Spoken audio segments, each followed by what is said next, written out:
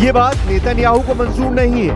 इसी वजह से ईरान अमेरिका के बीच जारी एटमी डील के बीच ही इजराइल कुछ बड़ा प्लान कर रहा है। न्यूयॉर्क टाइम्स की रिपोर्ट के मुताबिक इजराइल किसी भी वक्त ऐसा हमला बोल सकता है जिसका निशाना ईरान के न्यूक्लियर सेंटर होंगे। इजराइल शॉर्ट नोटिस पर ईरान की एटमी साइट पर एक साथ धावा बोल सकता है जिससे अमेरिका को उसे रोकने या बीच बचाव का वक्त ही ना मिल पाए। इजराइल के हमले की आशंका प्रेसिडेंट ट्रंप को भी है, इसीलिए उन्होंने नेतन्याहू को न्यूक्लियर डील में खलल न डालने के लिए आगाह कर रखा है। लेकिन इजराइल करता वही है जिससे उसके दुश्मन दहले। अपनी सिक्योरिटी के लिए इजराइल किसी भी हद को लांघ जाता है। ईरान को अच्छी तरह ये बात पता है, इसीलिए ईरान की तरफ से धमकियां दी जा रही हैं। नई धमकी अलग अंदाज में दी गई है। कैमरे लगे थे, बड़ी स्क्रीन लगी थी, सामने हॉल में ईरान सेना के अफसर बैठे थे, कई राजनेता भी मौजूद थे। मंच पर ईरान के रेवोल्यूशनरी गार्ड के चीफ हुसैन सलामी गरज रहे थे। ये भाषण बड़ी स्क्रीन पर दिखाया जा रहा था। खामनेई के सिपह सालार ने जो कहा वो सीधी धमकी है। धमकी एटमी बम बनाने की, इजराइल को तबाह कर डालने की। हुसैन सलामी ने ऐलान किया कि वो हर तरह के युद्ध के लिए तैयार है। युद्ध के मैदान में इजराइल अकेला हो या फिर महाशक्तियों की संयुक्त सेना, ईरान झुकेगा नहीं। ईरान दुश्मनों से भिड़ेगा भी और जीतेगा भी।